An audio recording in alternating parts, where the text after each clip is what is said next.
Today our topic is data handling, and we have already finished up with the pie chart and the bar graph. Now the next topic is based on the probability. ये 9th class में आपका एक chapter बनेगा पूरा probability, और 10th में भी एक चैप्टर रहेगा एज इट इज़। तो ध्यान से देखना है थोड़ा सा। यहाँ पे हम डिस्कस कर रहे हैं सबसे पहले प्रोबेबिलिटी। प्रोबेबिलिटी का मतलब होता है पॉसिबिलिटी, कि हमारे पास कोई भी काम होने का कितनी पॉसिबिलिटी है। That is called the probability. हम ये बताते हैं कि हमारे पास क्या पॉसिबिलिटी है कि ये काम हो सकता है कि नहीं हो सकता है, कितना परसेंट हो सकता है, कितना परसेंट नहीं हो सकता। So today we mainly deal with the possibility. अब पॉसिबिलिटी किस चीज़ के ऊपर होगी? Obviously there is something that will happen, so we will call it as event. What is an event? An event is something that happens. कोई भी काम हो रहा है, any act, anything, that is called a event. अब example के लिए हमें जो मेनली डील करना है, बेसिकली हम डील करेंगे यहाँ पे, that will base on a throwing a dice. Dice मतलब वो लूडो खेलते हैं जिससे वो डाइस होता है। टॉस अ कॉइन, जो कॉइन हम टॉस करते हैं। तो ये बेसिकली दो हमारे पास ऐसे इवेंट रहेंगे जो हम इस टॉपिक में अच्छे से डिस्कस करेंगे, डिटेल में डिस्कस करेंगे। 9th क्लास में जब आप पढ़ोगे तो ये दोनों टॉपिक तो मेन होंगे ही होंगे, साथ में ऐड ऑन हो जाएंगे कार्ड्स या फिर बॉल्स, कलरफुल बॉल्स ऐसे ऐड हो जाएंगे, बट ये दोनों बेसिक रहता है हमेशा पॉसिबिलिटी के लिए। तो हम इन दोनों पे डील करेंगे यहाँ पे। फिर आता है रिपीटेड इवेंट्स। रिपीटेड नाम से पता चल रहा है अगर आप कोई इवेंट रिपीट कर रहे हो तो हमारे जो एक्सपेरिमेंट रिपीट हो रहा है या जो उसके आउटकम रिपीट होने के चांसेस भी बन जाते हैं। If any experiment is repeated there are chances that we may come across repeated events. ठीक है, जैसे सपोज अगर मैं कोई भी कॉइन टॉस कर रहे हैं, कॉइन टॉस 4 टाइम्स, तो हमारे पास पॉसिबिलिटी होगी कि हमारे पास 4 हेड्स आ सकते हैं। तो ये हमारे क्या हो गए? रिपीटेड इवेंट्स हो गए। अभी जैसे हम क्वेश्चन करेंगे, एग्जाम्पल करेंगे, और क्लियर हो जाएगा अच्छे से। फिर आता है हमारे पास सैम्पल स्पेस। इंपॉर्टेंट है ये। Writing all probable events that could be associated with any experiment is called sample space. अगर आप कोई भी एक्सपेरिमेंट ले रहे हो, एक्सपेरिमेंट करने के बाद आपके पास जो भी आउटकम आते हैं, ठीक है, आउटकम इवेंट्स, जो कोई भी चीज़ हमारे पास, जो हमारा रिजल्ट आ रहा है एक तरह से, दैट इज़ द इवेंट और द आउटकम, उन सबको अगर हम इकट्ठा एक साथ लिख दें तो उन्हें क्या बोला जाता है? Sample space. एक ब्रैकेट में कवर करके लिख देंगे, that is called a sample space. ठीक है, अब सैम्पल स्पेस में अगर हम बात करें, सबसे फर्स्ट एग्जांपल मैंने क्या बोला था? Tossing a coin. तो कॉइन की बात कर लेते हैं। अगर मैं एक कॉइन टॉस कर रही हूँ तो मेरे पास क्या क्या आउटकम आएंगे? कॉइन में या तो हेड होता है या टेल होता है, तो आउटकम क्या होंगे? या तो हेड हो सकता है या फिर टेल हो सकता है। हेड को हम एच लिखते हैं, टेल को हम टी लिखते हैं, तो आपको भी ऐसे ही लिखना है। तो हमारे पास क्या होगा? सिर्फ दो प्रोबेबिलिटी है, दो आउटकम आने के चांसेस है, हेड और टेल। तो हमारा सैम्पल स्पेस क्या बन जाएगा? सैम्पल स्पेस इक्वल्स टू, ऐसे ब्रैकेट बनानी है, H comma T. So this is the sample space for tossing a coin. Second हमने क्या लिया था? Throwing a dice. इंपॉर्टेंट है तो वही ले लेते हैं, थ्रोइंग अ डाइस। डाइस बोलो, डाई बोलो, एक ही बात है, कंफ्यूज नहीं होना है। अब डाइस में आपको पता है आउटकम्स क्या क्या होते हैं, उसके ऊपर नंबर लिखे होते हैं, 1 2 3 4 5 और 6, या डॉट्स बनी होती हैं, यही आउटकम होता है। तो यहाँ पे हमारा सैम्पल स्पेस क्या बनेगा थ्रोइंग अ डाइस का? Sample space equals to 1 2 3 4 5 and 6। ये हो गया हमारा सैम्पल स्पेस। इजी है, ठीक है। अब आ जाते हैं रिपीटेड के लिए बात करने के लिए।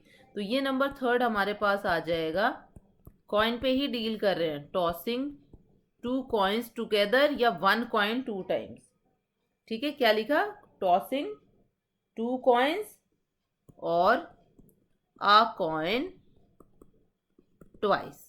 एक ही बात है, मतलब 2 बार हमें टॉस करना है, 2 बार हमारे पास आउटकम्स होंगे। अब कैसे आएंगे आउटकम्स? ये मेरा हो गया सपोज फर्स्ट कॉइन, ठीक है, और ये मेरा हो गया यहाँ पे सेकेंड कॉइन या सेकेंड टाइम, जैसे भी आप ले रहे हो। तो यहाँ से मेरे पास 2 आउटकम आएंगे, एच और टी, और यहाँ पे भी 2 आउटकम आएंगे, एच और टी। बट दोनों कैसे हमारे पास एसोसिएट होंगे? तो कैसे बनाते हैं? एक ट्री डायग्राम बनाते हैं इसके लिए।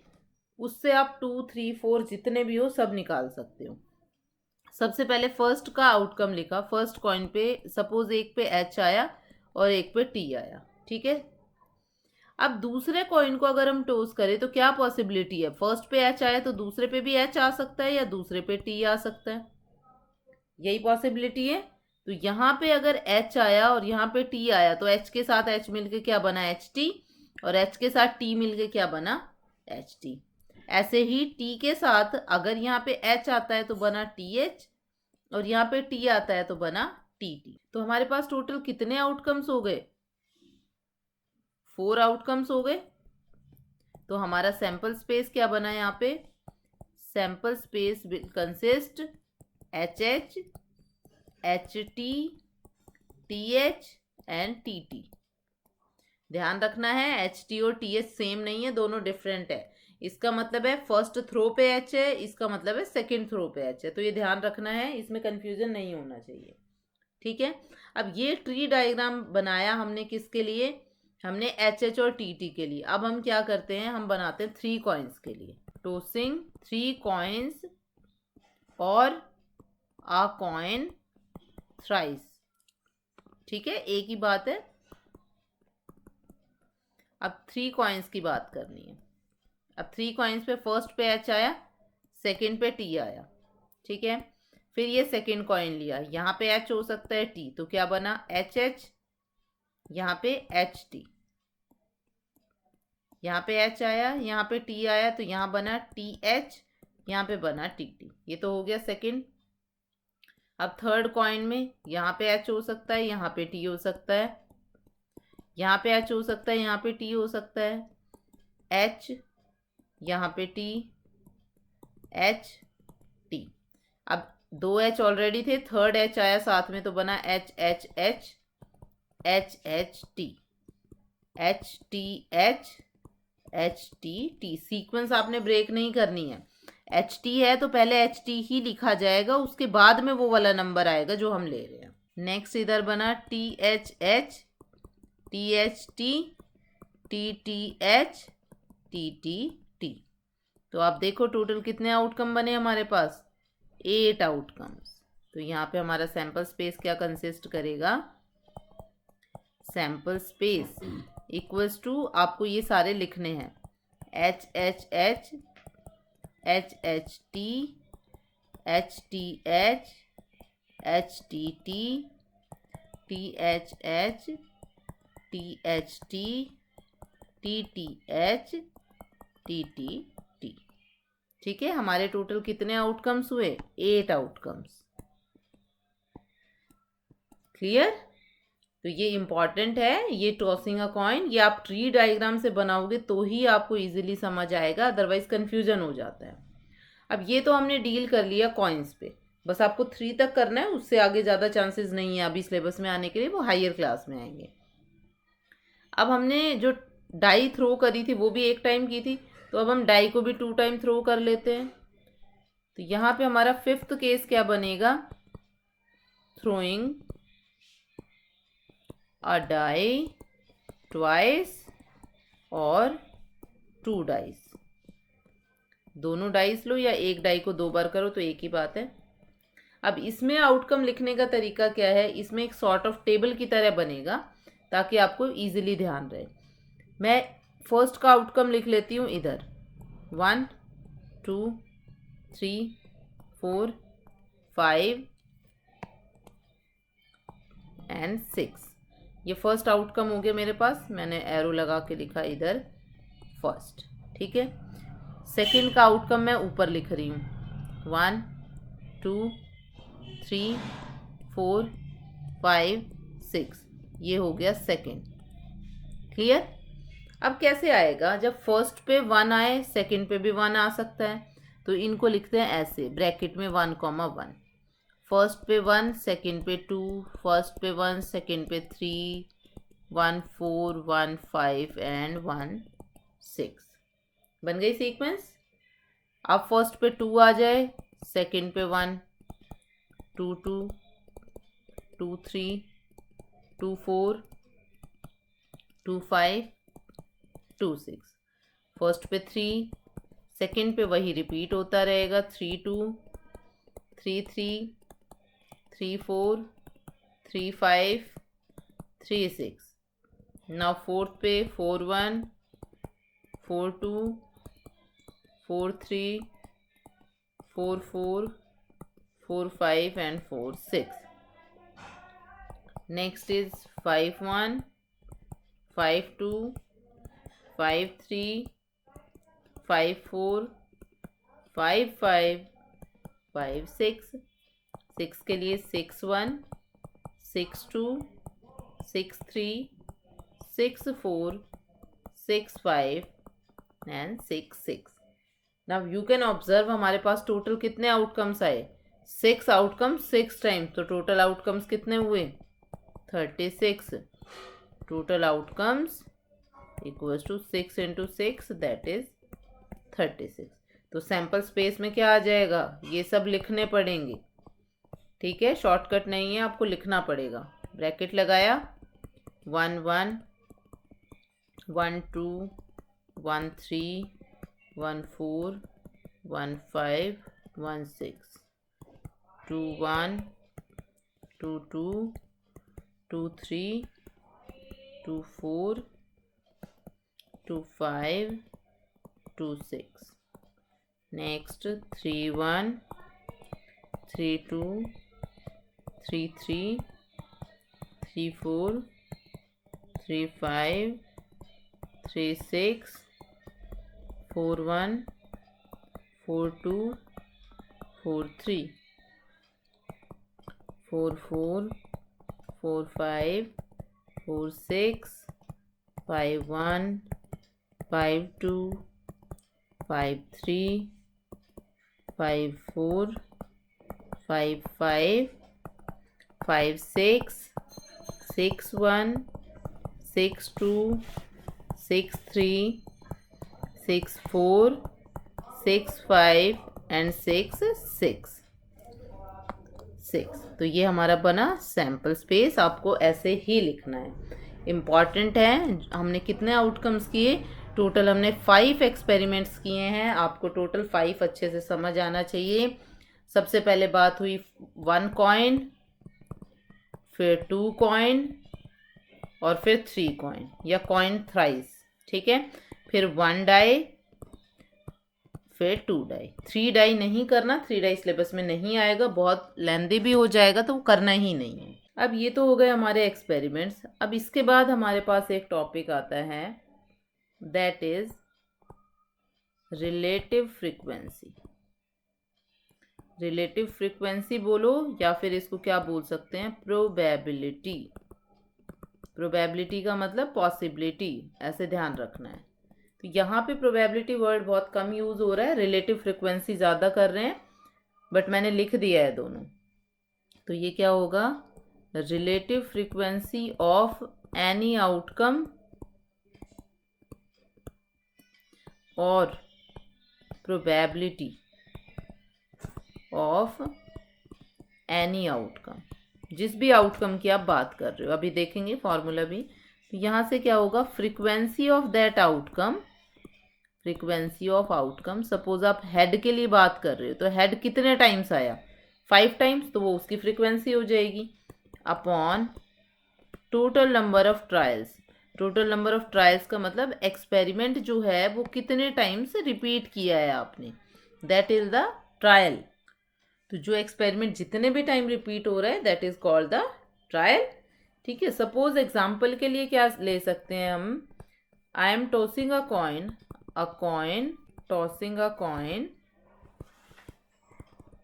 50 times and we get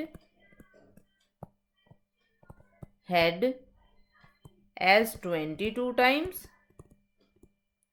and tail as 28 times. ठीक है. तो हमें रिलेटिव फ्रीक्वेंसी अगर इनकी फाइंड करनी हो, तो यहाँ पे बना हमारा रिलेटिव फ्रीक्वेंसी ऑफ हेड 22/50 और रिलेटिव फ्रीक्वेंसी ऑफ टेल हमारा क्या बना यहाँ पे 28/50. वो कैंसिल आउट करके जैसे भी आपकी मर्जी हो आप लिख सकते हो, ठीक है. One important thing, probability always lies between किसी भी इवेंट क्यू 0 एंड 1, 1 से एक्सीड नहीं कर सकती और 0 से लेस नहीं हो सकती, नेगेटिव में नहीं हो सकती, ठीक है। तो यहाँ पे प्रोबेबिलिटी को ही हम क्या बोल रहे हैं, रिलेटिव फ्रीक्वेंसी। तो रिलेटिव फ्रीक्वेंसी भी आपकी हमेशा 0 से ज़्यादा होगी और 1 से कम होगी, यानी कि मैक्स कितनी हो सकती है, मैक्सिमम 1।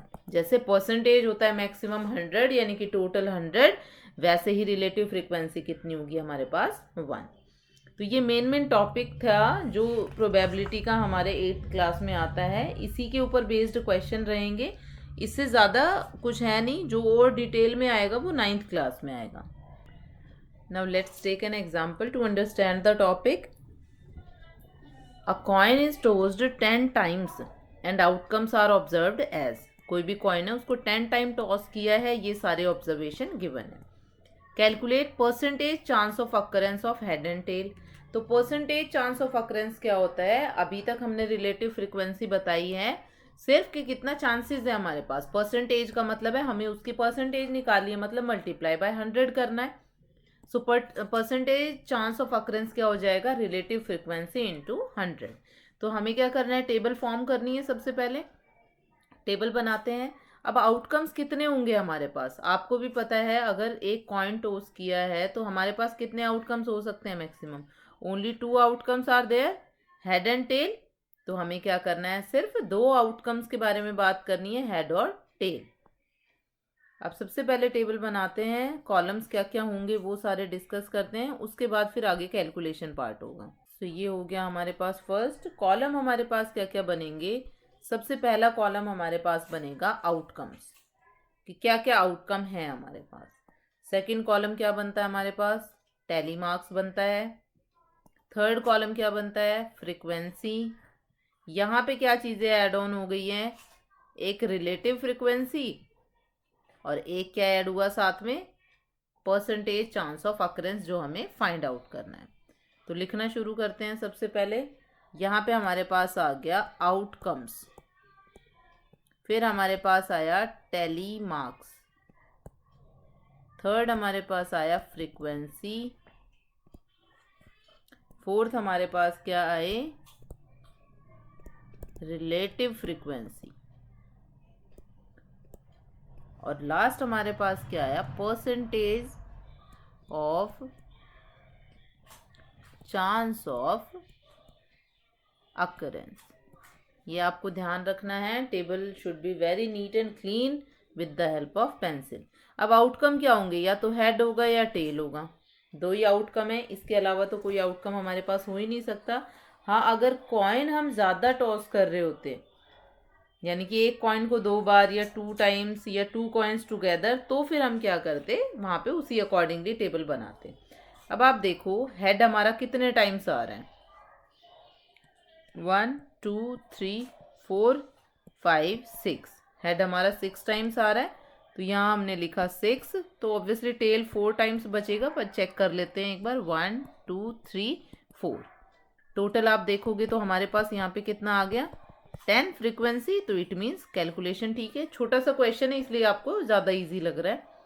1 2 3 4 5 और 6, 1 2 3 4, टैली मार्क्स यहाँ तक कंप्लीट। रिलेटिव फ्रीक्वेंसी की आपको डेफिनेशन यहाँ बतानी है, फॉर्मूला बताना है। Relative frequency will be equal to, अभी अभी हमने फॉर्मूला लिखा था, वही फॉर्मूला आपने दोबारा लिखना है, frequency of outcome upon total number of outcomes, total number of outcomes या फिर ट्रायल्स।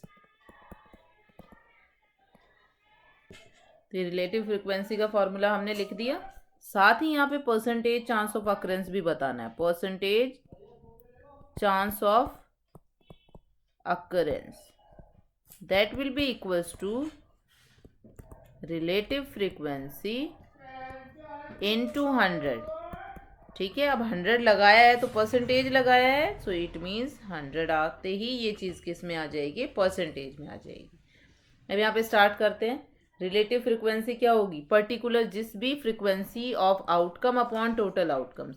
यहाँ पे आउटकम कितना है 6, टोटल आउटकम्स कितने हमारे पास 10, 4/10। कट नहीं करना है, यहाँ पे कैलकुलेट करेंगे इंटू 100।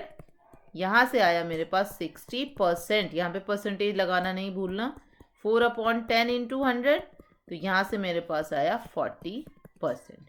तो ये हमारी टेबल भी कंप्लीट हुई, क्वेश्चन भी नीट एंड क्लीन हुआ, और हमारा आंसर क्या बन गया यहाँ पे 60% for the head and 40% for the tail. आपको ऐसे ब्लॉक भी बना देना है ताकि क्वेश्चन हाईलाइट हो जाए।